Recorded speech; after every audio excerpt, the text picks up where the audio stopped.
All right. From my understanding, would you come up, please? Would you like to speak? And then we will tell you what we need from everyone. Okay? Can I have your name, please? Yes, my name is Diane Terrell, Spell your last name Terrill, and your address, Diane. 51 New Dairy Lane, Kings Park. All right? And raise your right hand. Do you swear to tell the whole truth and nothing but the truth? I do. Thank you. All right. My husband, Richard, his father, owned the property, that whole block that we're talking about. In 1993, he passed away and left it to my husband. Barney Myers, Terry Myers, they were the lawyers. We received the property. There was one problem with the property. There was no CO on the building. Well, my father-in-law had a safe on premise, and when we got the combination, we opened it, and the CO was in there. And I brought it to the town, and that was resolved. Nothing was ever asked. Nothing was ever said about any COs or the greenhouse. So I guess about 10 years later, Mr. Engel moved into my father-in-law's house. We rented it to him. About, I don't know, a few years later, I wanted to buy some property in Montauk, a condo. So we were selling the house. So we sold the house. Mr. Engel was the man that purchased it. I guess at that closing, there was two closings going on. It was the purchase of the condo and the sale of the house. This piece of property came up. Who does it belong to? So we all agreed that we wanted to move forward. I wanted the condo. He wanted the house. I signed a piece of paper saying that I would give him $500 and I would pay the taxes and we would get it resolved. The next year, I went over there. He lives actually diagonal to my house. It's like right there. So I went over, and I wanted to pay the taxes and pay the money. His girlfriend. All right. Yeah. Good. Please, just give me the facts and why I don't want. Well, that actual piece that we're speaking of, I went to the town. I went to the tax assessors. They said there's no record. I have old surveys. I mean, Barney Myers is no longer a lawyer here. I tried to go to the old surveyor. He's deceased. There was no way to prove anything. About 8 years ago, I owned a restaurant, and some customers that came in had come in after going to a court like this, a hearing, about a piece of property where a fence had been the same way for over 10 years. Well, that fence, with that piece that has been there for over 50 years. And I have the receipt of when the fence was put up. And my husband also is 66 years old. He was 16 when it was put up. Okay. All right. So the problem we're having now, I have not talked to this gentleman. He hasn't contacted me. I haven't contacted him. And this happened tonight where Dave falls in the middle where he needs the variances and whatnot for the existing greenhouses. Okay. Thank you. All right. All right. Thank you very much. All right. I think what we're going to do, I would like to speak with Mr. Engel's attorney. We never Okay. finished with him. I thought he was going to step all up right, after the Mr. break. Engel's attorney, where are? Okay. May I just ask your name again, sir? Paul Lanny, Paul, spell? Paul? Lanni. Okay. I understand. Now, Mr. Engel, when he testified, mentioned that he went to court, or I tried to go to court, or I went to court. Can you explain to us what happened? I have very little details on that because I wasn't the attorney who Right. handled that or anything. My understanding is that there is a dispute as to the ownership of the property and also as to whether or not a lease is apparently given by the prior owners to Dave have been, or even legal to have given to him, because apparently the piece of the property that we're discussing here tonight does belong to, or at least we believe does belong to Mr. Engel. And they're leasing out or giving a lease for property that Mr. Engel owns that they have no right to determine whether or not there's a lease. That's part of what that lawsuit is about. Is Now, this I pending in understand- Supreme Court, New York State Supreme Court? I believe that it is in the Supreme Court out in Riverhead. The attorney who is handling it, apparently, there was some sort of reason where he is not able to continue as Mr. Engel's attorney in that matter.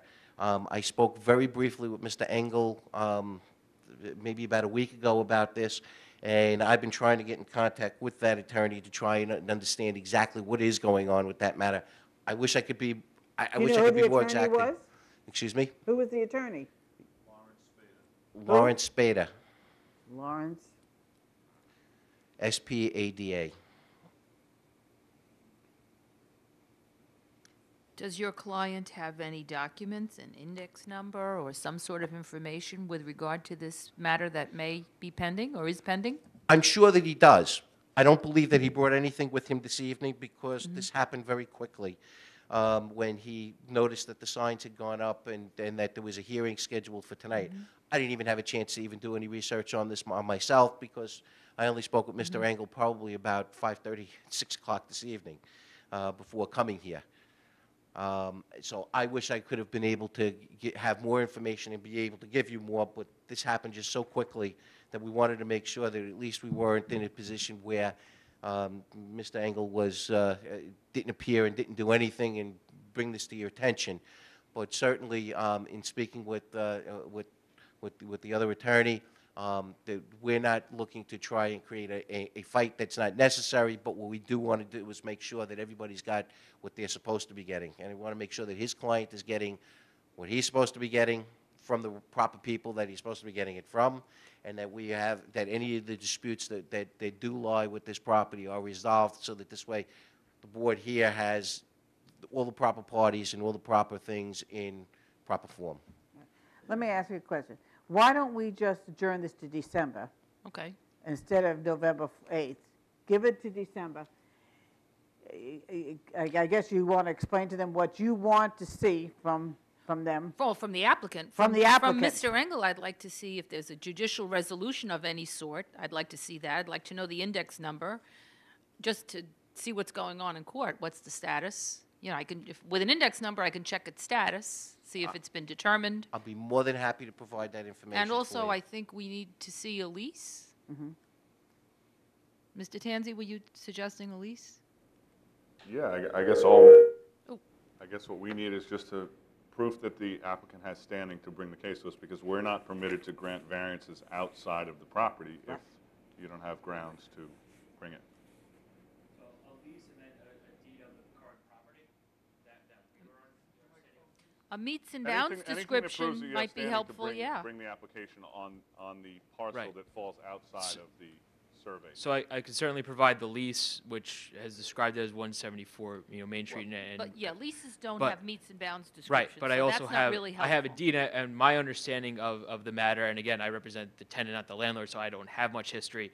Is just that apparently there's overlapping deeds. There's Mr. Engel's deed says one thing, the client's property says another. So I have a meets and bounds description that at least says that my client, the property he's leasing, includes that parcel of land. So I'll certainly be happy to provide that, and also speak with the landlord's attorney to see if they have any documents Yeah. regarding judicial resolution. I think it would behoove you to get a meets and bounds description of the property from the landlord, which is not typically attached to a lease. Right. Again, I believe that it's on the deed. And I would imagine that Mr. Engel's attorney would want to submit a meets and bounds description also. Right. Okay. Because as Mr. Tanzi said, this board can't grant variances on property that isn't owned by the applicant. Oh, I understand that. That's pretty basic stuff, right? Thank you. Okay, so we're going to adjourn this to December, and it's December 13th. And at that time, I hope that we can have all this documentation in, Absolutely. okay? From both of you. Yes. Okay, all right. This is a very old tax. Yes, it is. We'll try to, I'll So- get an update for you. Okay, Get you this year. That's not a problem. okay, all right. Okay, so we'll adjourn it to December 13th. That's fine. Thank you. Okay, thank you.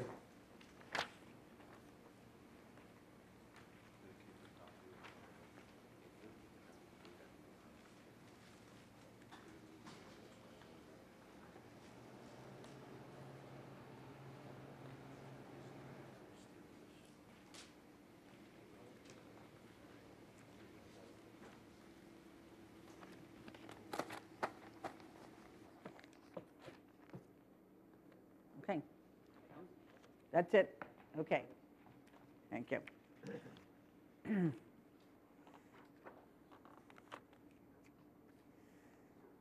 Okay, next case is case 1-16488, re-advertise Lowe's Home Center, Inc. Location, southwest corner of Henry Street and Crooked Hill Road, Comac Properties, SCB.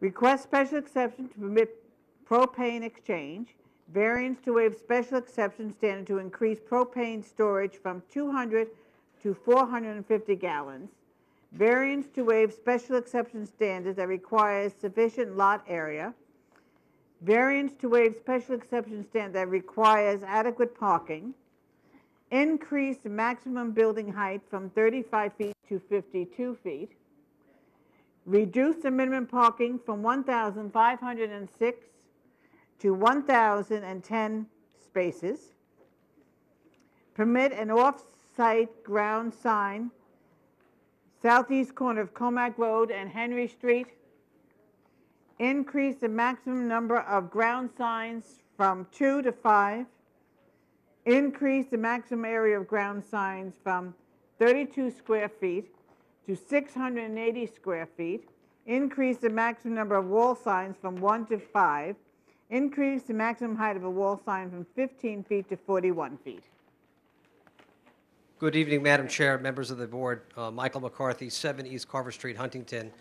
You will recall that I was here before the board on August the 9th, gave a fairly detailed presentation as to what Lowe's was proposing to do with the former multiplex theater. In the intervening time, Excuse me. Gentlemen, please take it outside. Go out, you can meet in the other room, okay? In the library. I appreciate it. Thank you. Sorry. Madam Chair, thank you. Madam Chair, you recall when I was here on August the 9th, prior to the hearing, we were advised that the planning advisory report had not been yet released. We would be provided with an opportunity to receive it and review it, which we did. We had a subsequent meeting with planning, and I met with Mr. Hans again. But briefly stated, back on August 9th when I was here, we had given a fairly detailed presentation as to what we were proposing for the Comac multiplex. John Breslin had given some real estate expert testimony. Sean Mulryan was here as our traffic consultant. One of the first orders of business at the hearing after I'd given my presentation was a request that Mr. Mulryan provide more copies of the traffic impact analysis, which he did so that it could be circulated and coordinated with some of the other towns. And there was a question that evening, Madam Chair, about the need for a retaining wall that was designed to be, which was designed to be along the westerly property line, and I guess the question was, with the need for the wall and the costs associated with it. We went back after that, conversation that evening, and we revised the plan and submitted a plan that demonstrated a reduction of about 2/3 of the wall. This portion of the wall still is necessary, and I know that Justin Baker, who's the engineer of record for Stantec, had an opportunity to speak with Mr. Hans.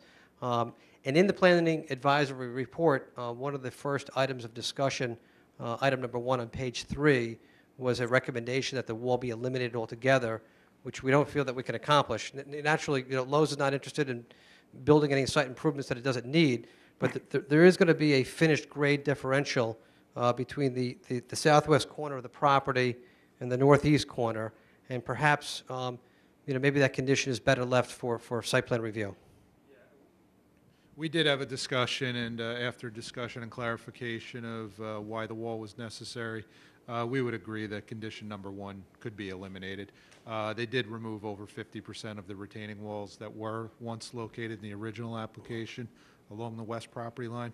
So what remains really is minimal because of the proposed grade change. So okay. I would, still recommend approval, but we would recommend eliminating condition number 1. Okay. The other item, and again, I know the hour is getting late, Madam Chairman. We understand the recommendation from planning. We have requested essentially 5 ground signs to be constructed on the property. I think there was a question as to whether or not, because they were supposed to be double-faced signs, whether we needed additional relief. Mr. Flynn was here, and whether we had advertised that properly.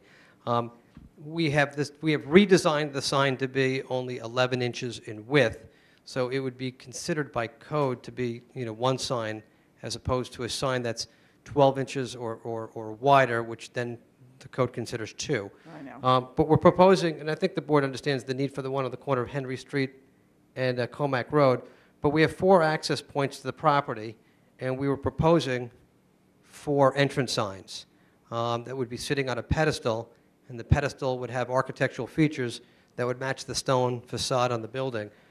We understand that there's a recommendation to grant 3 of those, and we are respectfully requesting, I guess, all of them. We feel that they're very, very important, especially the one on Crooked Hill Road, which is the new access point. Mr. Mulryan, who's here, I think could offer some very compelling, reasons as to why you would want signage on this going to be a new signalized intersection on Crooked Hill Road. And there is going to be a significant grade differential between the property here and Crooked Hill Road. So again, we understand the recommendation. We've requested the 5 ground signs. We're hopeful that the board will grant them. I don't know if we can have that discussion or if there's any opportunity for dialogue at this time in that vein. Okay. And you're saying you need it to, the 5 signs to 680 square feet?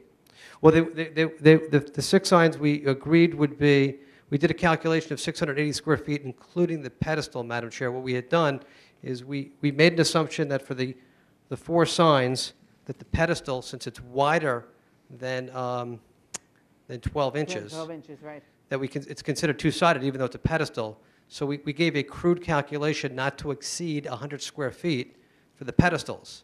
And then for the sign that would sit atop, we gave a crude calculation of 50 square feet, where I can tell you, the board members, we can agree that that sign won't exceed 32 square feet. We're okay with that dimension. Okay. So if the board said, make sure that those signs, excluding the pedestal, do not exceed 32 square feet, we're okay with that on the 4 access points. And then for the sign that's on the corner, it's essentially a mirror image of the pedestal sign, and the only thing that it adds is a 22 square foot arrow which directs the motorist onto Henry Street. But otherwise, they're all identical, and we had provided sign details with that. So I guess the question that came up, we're very appreciative that the board is embracing the application and the plan. Mr. Mulryan would be pleased to speak about the need for the appropriate signage on the access points. And that's really kind of our application to the board. All right. We do understand that if the height variance is granted for the peak, we understand that we only needed the height just to meet the architectural feature for the apex. We're certainly not looking to build a 52-foot high building. That wasn't the application, just for that one feature. Right. And again, I think the board understands the nature of the parking request. I just want to thank you so much for coming back and taking our recommendations for that retaining wall. I can't see you spending money that you don't need to. Is there anything else from planning that you want to? No, I mean, basically our comments regarding the signage. We feel that the main building, they're requesting a variance for a sign that's 41 feet high. So therefore, we did not feel that the ground signs along the LIE service road were warranted. Also, we're trying to be consistent with the area. You have Home Depot, Walmart, and Kohl's in a nearby shopping center with 1 ground sign that does not exceed 32 square feet. The Smith Haven Mall has 2 ground signs. We didn't recommend one along Crooked Hill Road because that's where the building was closest to Crooked Hill Road, and we believed that it would be pretty apparent that it was a Lowe's. And if you were heading northbound and you missed it, you could turn on Henry Street. So therefore, we felt that 3 was more than adequate for the site. Could you change locations instead of one along Henry Street to Crooked Hill Road? Certainly. But we were just trying to be consistent with nearby shopping centers. And Pete, thank you. We appreciate the need for the consistency. We felt that by making them smaller, again, not to exceed 32 square feet. We were just trying to, properly identify the location, the access points. And we were very confident that we actually need some kind of identification at Crooked Hill Road. And when Stantec and my office undertook to study the property and develop a site plan, we had looked at the National Amusements approval. The signs were larger, and I would point out that there was signs at all access points that was approved by the board. So we felt that we were consistent with the National Amusements. So again, we're very appreciative of the board's attention. I think you understand the nature of the application, but we were trying to be consistent with that prior relief and request items that were previously found acceptable and then somewhat less. Okay. Just let me tell you, there's no secret, so we Okay. can't, I don't know what they're waiting for, do you? Probably wanted to see the planning advisory report. Okay. Also, the Madam Chair was asking about the status with Suffolk County Planning Commission. Yeah. I know you had the hearing. Yeah, we had the hearing of Suffolk County Planning Commission. They did issue a decision. We have it. Do And you? I believe so. And I represented to the board back on the 9th, Pete, that we're fine with all their conditions. So we had agreed that to the extent that this board feels compelled to incorporate Suffolk County Planning Commission recommendations, we're fine with that. We can meet those conditions. Do we have that in the file? My understanding, it was, they were just requesting a traffic study and nothing more.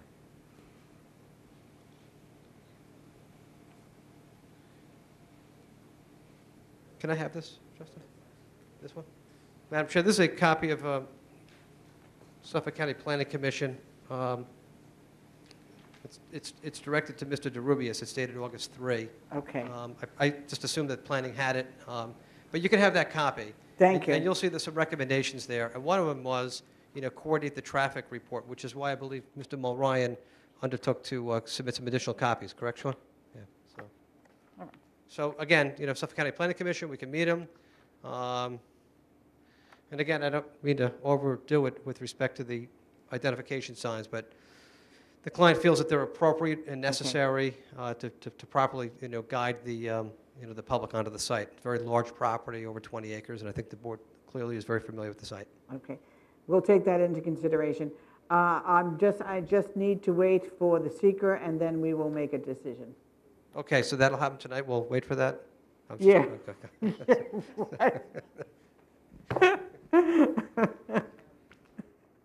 All right.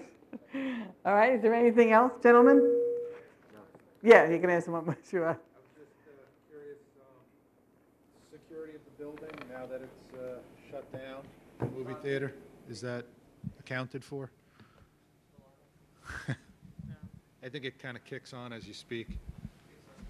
Kicks on? Hello? There you go. Got it. Thanks, Pete. Security of the building, we intend to secure it with temporary fencing.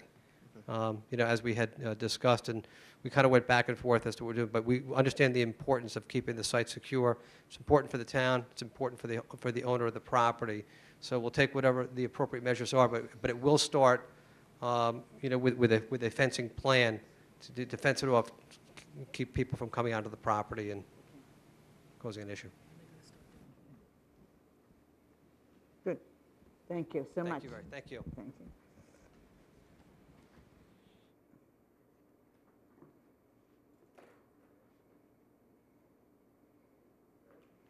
Okay. Okay. I'll entertain a motion to close the hearing. So moved. Second? Second. Thank you very much. All right. Ray moved to second. All in favor? Aye. Motion carried. Okay. Okay.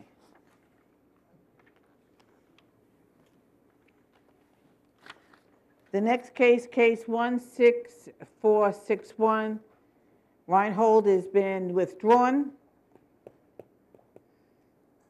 Next case is case 16502, Smithtown Auto Body, Paul Dill. Is Mr. Tramarko still here?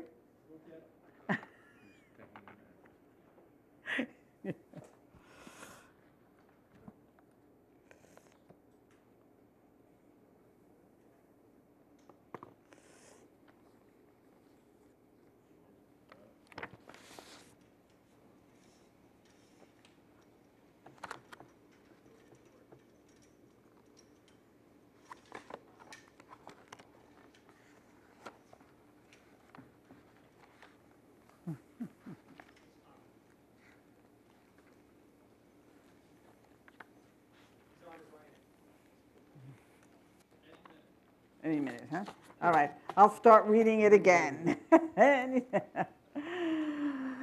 Okay, case 16502, Smithtown Auto Body Pool Dill, 400 East Jericho Turnpike, Smithtown, location southeast and southwest corner, Prospect Avenue and Middle Country Road. Property zone WSI. Request special exception to modify a repair garage, variance to permit an accessory use, outdoor storage on a lot without a primary use. Increase outdoor storage area from 3,500 square feet to 14,785 square feet existing, plus 11,285 square feet proposed. Reduce required landscaping area in front yard from 8% to 7%. Reduce the minimum front yard from 50 feet to 25 for a 6-foot fence.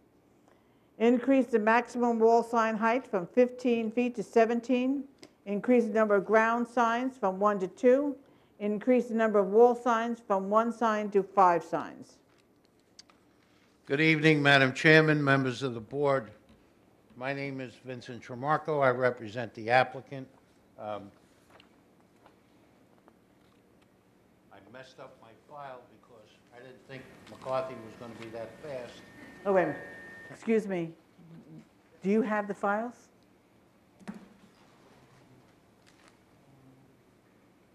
Yeah, usually we put both boxes over here. Okay. Yeah. Steve, we have it over here. Sorry.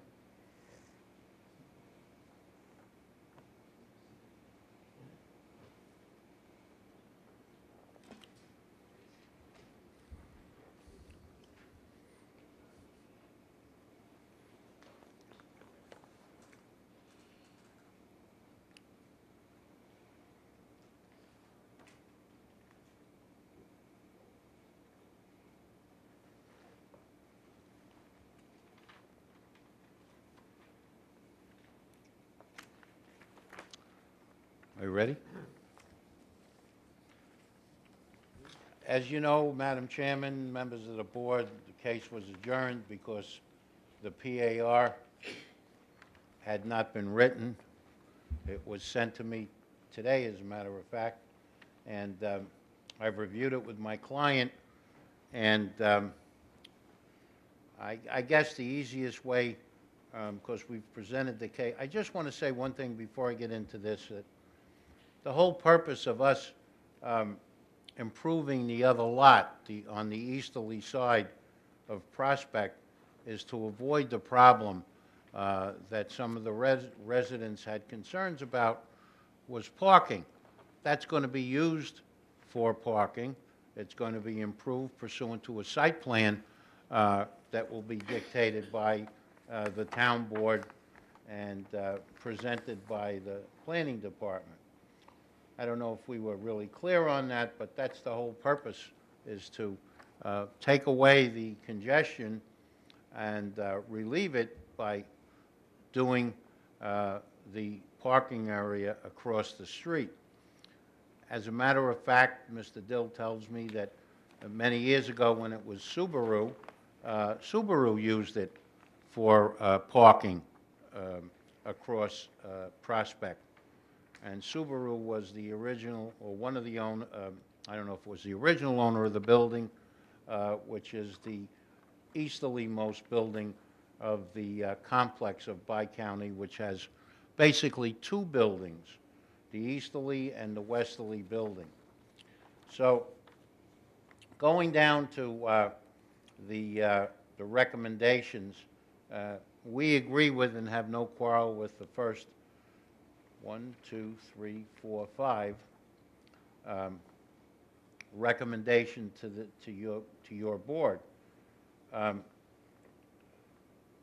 not sure I even understand why planning is saying deny the height of the wall sign on the westerly-most building. If you look at it, and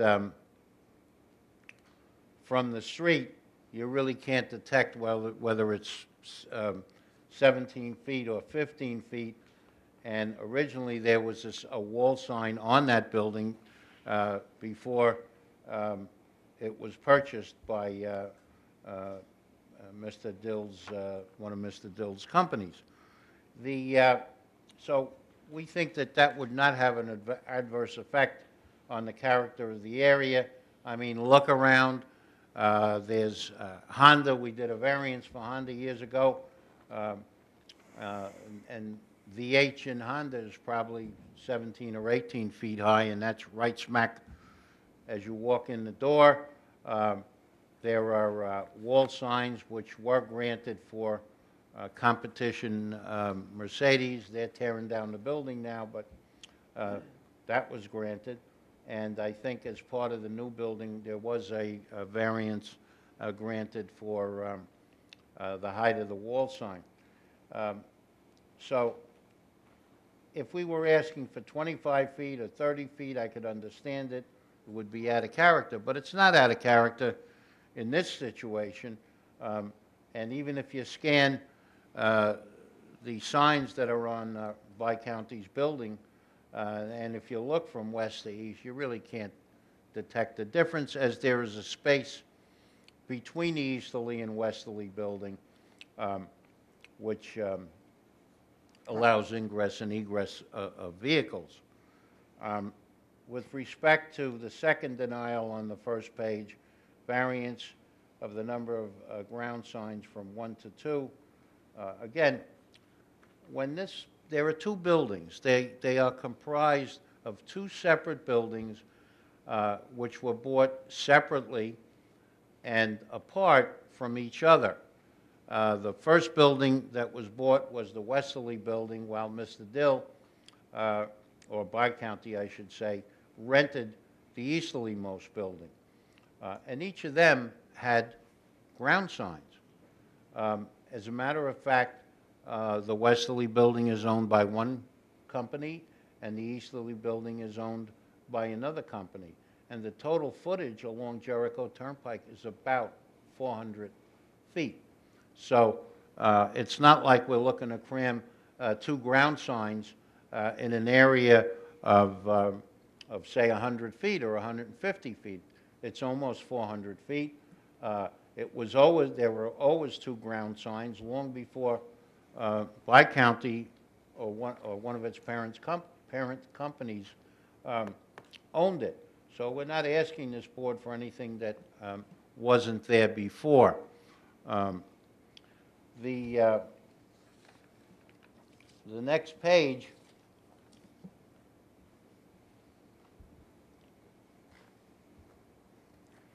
as far as the side of the building on the east side of the easterly-most building, where there was a recommendation to deny that, that sign, before that sign was put up, there was a Subaru sign there probably for 25, 30 years before. So we didn't do anything but change the business name. And also, there's a very small, well, there's two small Geico signs. Is it Geico? Yeah. That are on, one is on the easterly wall and one is about in the middle of the property. That's required. Bi-County is an authorized repair organization for Geico, and part of the requirements is to have these small signs visible, so when people are looking for the repair shop and they want to know if it's an approved repair shop, it's right on the building. They can see it. They're not intrusive at all.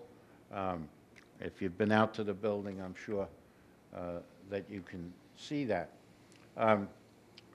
We don't have a problem with condition number 1. Certainly condition number 2, we're not in the business of sale, rental, or display, so we're okay with that. The site shall be landscaped. Of course, it has to be.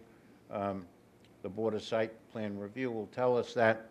And the signage shall not be permitted on the southeast property.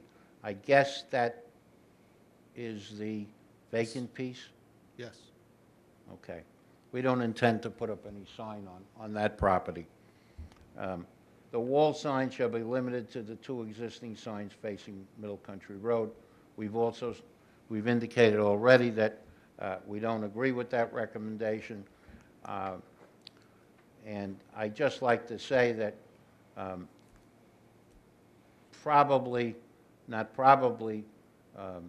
there is not a better body shop as far as the looks of the building and the way it's set up as what the Dill family built there and improved 2 buildings, made complete new facades. All work is done on the interior yard. There were no wrecked vehicles to be seen anywhere. And like I said, the new parcel, which, by the way, you've granted a number of times. You did it with Bel Air Collision down by my office almost in Comac, and that's across Jericho Turnpike. So, and that's worked out well. The other one was adjacent to the Bindles property, which is Volkswagen. And then also we did it a lot on next to Chrysler. So we're not looking for something that this board hasn't granted a number of times before. The issue the first time it came about was, well, you know, they're different owners and they're separated by a street. Bindles wasn't separated by a street. That's Volkswagen, but certainly Bel Air was, and that was granted. We came to you and you granted that application, allowing us to plant it, the property across the street, fence it, and shrub it, and it'll be used for parking of vehicles. And in that case, a much larger piece than what we're asking from you tonight. So we ask the board to favorably consider our application. It would be of tremendous expense to have to move from 17 to 15, the bi-county sign, and there really is no reason to require us to take off and remove the sign on the easterly side of the easterly building when it's not intrusive in any way, and we will agree not to put a sign on the vacant parcel. Okay. I'll let planning, and then I have some questions I want to ask you. Go ahead, planning. Yeah, regarding the signage, there appears to be some confusion. Basically, you have 2 ground signs and 3 wall signs. We're recommending that the 2 existing wall signs that face Middle Country Road stay as is. They're currently at 15 feet. So basically, there's nothing you would need to do to keep those wall signs that are facing Middle Country Road. The wall sign that's 17 feet is the one that's facing east towards Prospect, which we're recommending be removed anyway. You already have 2 wall signs. So that's the one at 17. That's why we were recommending denial of the height for 17, according to the photographs. Also, we were recommending denial of one of the ground signs. Again, you just heard an application for Lowe's. They were looking for 3 for a 180,000 square foot store. Smith Haven Mall has 2. For the size of the property, I think, you know, it's a repair garage where, you know where Bi-County is. We do acknowledge that the lot was used for that the property was used for R&S Subaru, and that's a large basis for why we're recommending approval of all these variances to utilize that lot on the east side of Prospect. The 1965 site plan approval shows that lot as display area for R&S Subaru. So, I mean, that is a large consideration as to why we are recommending approval. As far as the Geico sign, that wasn't part of the requests. I didn't see that advertised, So I don't think that is an issue. I think that's a non-issue, that sign. Okay, then we don't have an issue about it. So, I mean, that's why we were recommending the denial of the height. We were saying basically keep the two signs that are facing Middle Country Road. They're in compliance now with the 15-foot height. We were only recommending that the sign facing the side street be removed. Let me see if I can make some things clear. For one, on the record, you're going to remove, will not be parking any cars on Prospect. Am I No. correct? No, that's not correct. According to condition number 1, the proposed front parking area within 140 feet shall be, this is their planning suggestion, be limited to the parking of employee vehicles during business hours. Dismantled vehicles for repair and parts shall be limited to the designated outdoor storage area, which is inside. You can't even see it. Now, I'm sorry. Now, she was asking about parking along Prospect. The idea was by approving this application that would free up space and allow your employees to now park on the vacant piece of property because a large complaint that we've received from residents is the parking of vehicles on Prospect itself and how buses and garbage trucks are having difficulty getting down the road. So that's why we were saying that front parking area within 140 feet of Middle Country Road would be a good parking area for the employees. And then as far as the storage of dismantled vehicles, you have an existing 3,500 square foot area on the west lot, but approving this variance would give you a substantial storage About yard on the 14,000, east yeah. side. So that's what we're saying is any dismantled vehicles should be in a screened-in We don't storage have a area. problem. That's fine. But I I just don't, want to make sure that there's not going to be any cars parked on Prospect. okay. I'm asking the question because I don't understand what's written here, and I guess it's me. It says the proposed front parking area within 140 feet of Middle Country Road shall be limited to the parking of employees. Did you mean the lot? The vacant parcel is showing two areas. There's a front parking area, which is kind of a paved, striped parking area, and then there's a rear portion that's kind of fenced in. That would be your storage area. What we're saying is in that front parking area, which isn't going to be fenced and screened and Yes. landscaped Okay.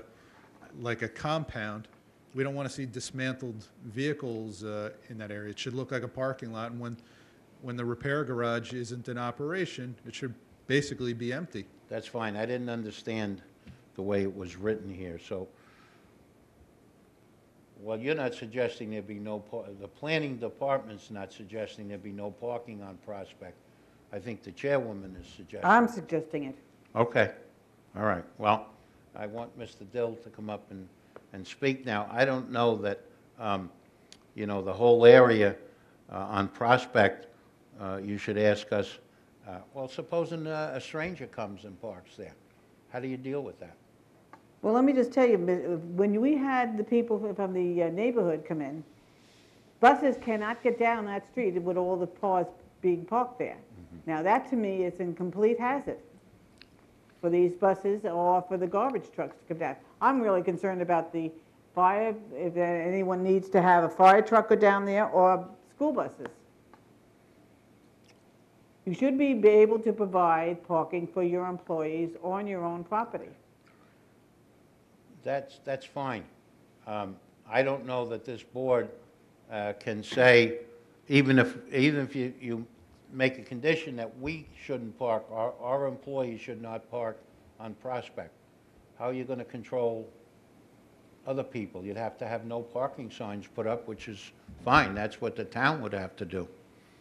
I mean, are you going to come and say this is an employee's car that's parked here? I'm not making light of it, and I understand what you're trying to do, but I don't know that we can control it. You'd have to control it with the town and say there'd be no parking along Prospect. And if you do that on both sides of the street, I don't know that that's that's even reasonable, but, I mean, you can make that condition. Obviously, I can't tell the board what to do. Mr. Dill would like to speak for a minute. Okay. Let me have your name and address, please. My name is Paul Dill. I live at 221 Wading River Manor Road, Manorville, New York. Okay, raise your right hand, please. Do you swear to tell the whole truth and nothing but the truth? I do. When Mr. Tremarco said that there are no visible wrecked cars, he was talking about the westerly side. If you view our place, we keep a very, very nice, orderly place on the westerly side. Unfortunately, we've tried many times talking to the town, and I've been there many times, to use that lot, to clear the lot towards the south part of it, to put in the fencing, and I think there will be no dispute that we've talked about it for years. We wanted to improve that. The thing was that we needed a site plan, and the site plan would have required a building. We weren't prepared to put a building up on that property. What we wanted to do is exactly what this site plan says. Put a screened-in area for the wrecked vehicles to the south of the property, use the center of the property and the front of the property for employee parking, and clear the street. We don't like the street the way it is. It has been our concern, and like I say, tonight here, there are people that would say that I was to the town and said, would they close their eyes and let me put up fencing, let me landscape the front, let me make this place look nice. It's an eyesore to us. And it's certainly an eyesore to the people that go down that street. And my sympathy out to them. But we want to make it a better place. Thank you. Thank you. Oh, one more thing. It was, part of that was, we don't want to park on the street. We want our employees to park where it's safer for their cars. We've already had 2 cars wrecked there. Okay, Okay, thank you. thank you. All right, any other questions, gentlemen? Go ahead. Mr. Tremarco, I'm not clear where Nice you and loud. stand now on condition 5 of the PAR. Were you saying you were in agreement with that at this point, or you still disagree?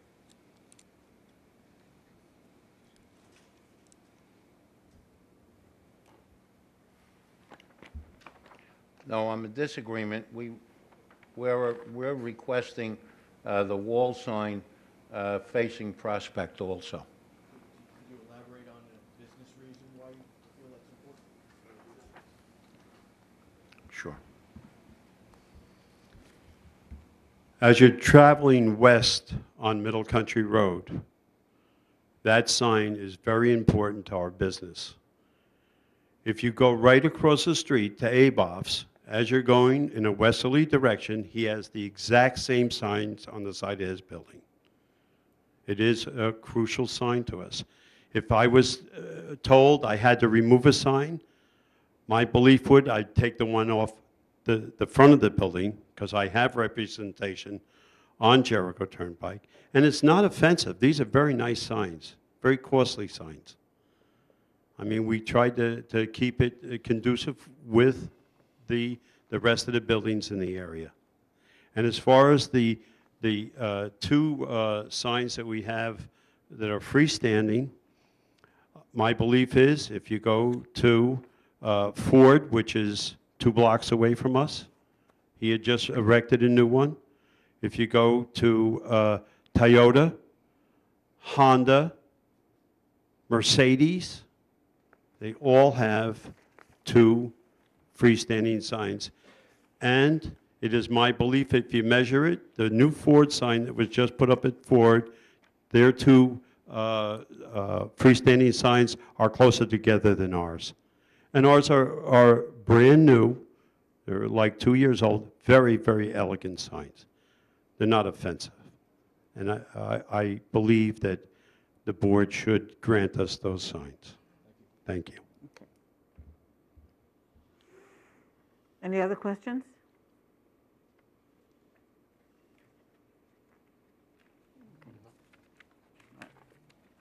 right, I'll entertain, is there anyone here that would like to be heard on this application?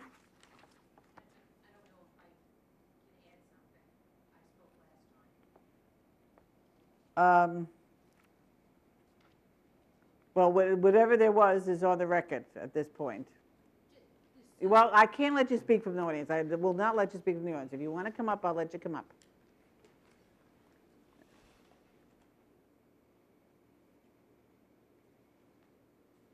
Let me have your name again. Christine Lebchi, 44 Prospect Avenue.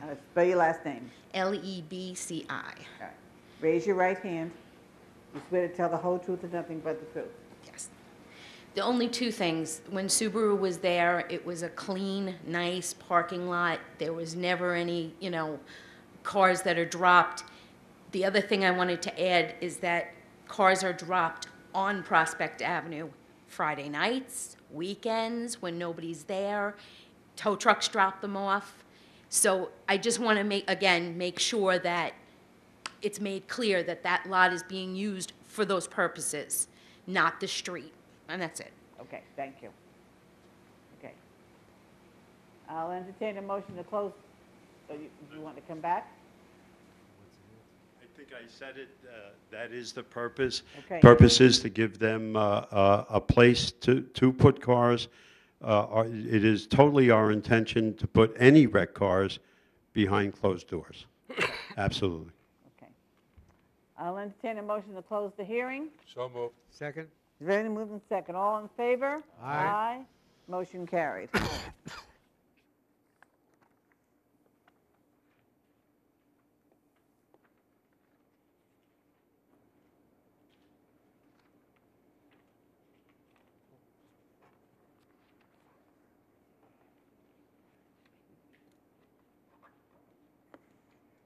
I can tell Vinny's pissed at me.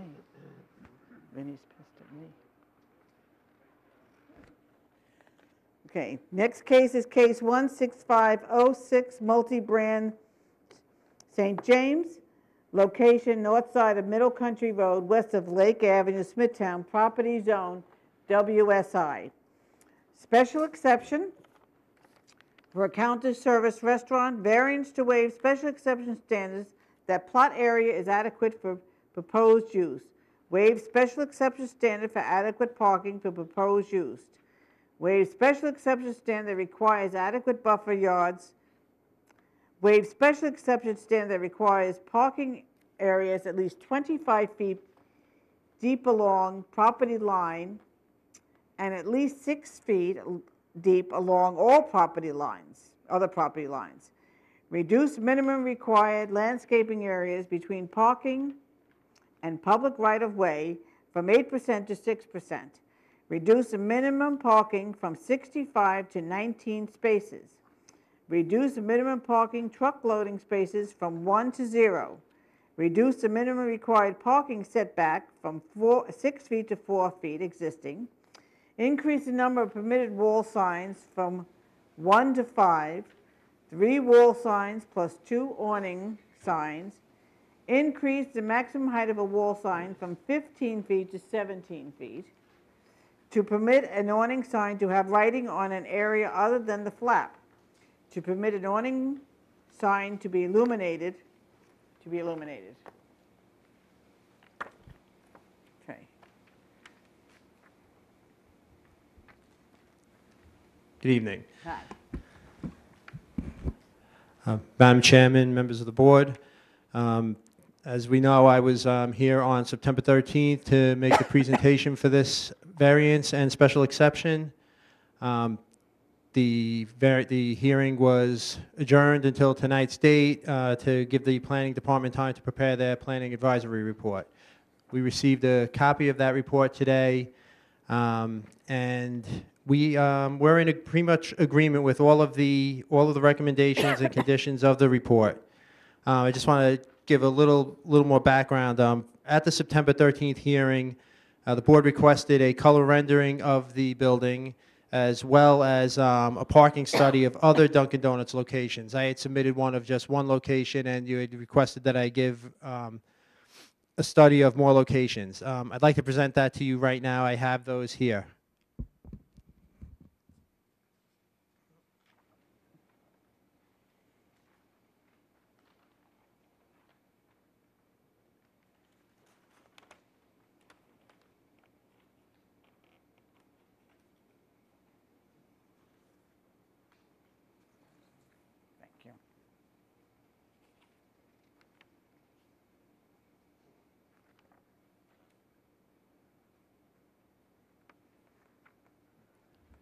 As you'll see from the parking study that I did, we looked at 3 different Dunkin' Donuts locations, and it pretty much agrees with the study we had done at the location on Jericho Turnpike near Edgewood.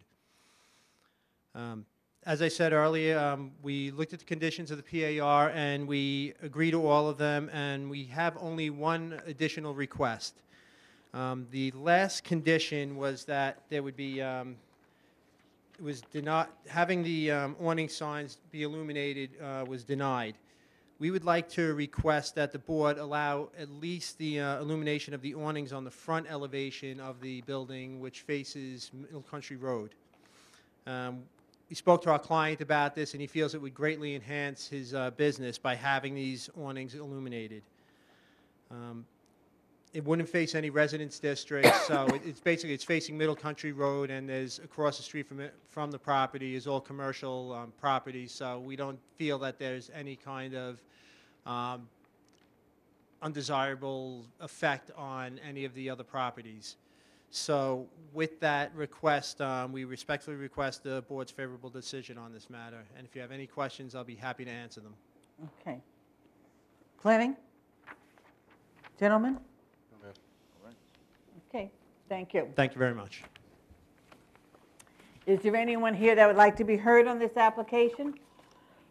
Hearing none, I'll entertain a motion to close the hearing. So moved. Second. Really moving second. All in favor? Aye. Aye. Motion carried.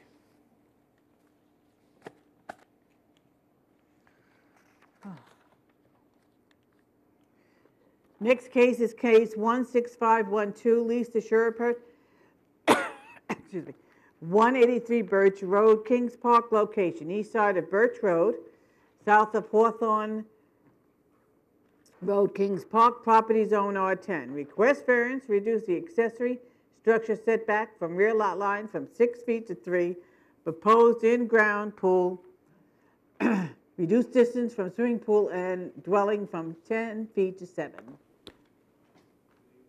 Good evening.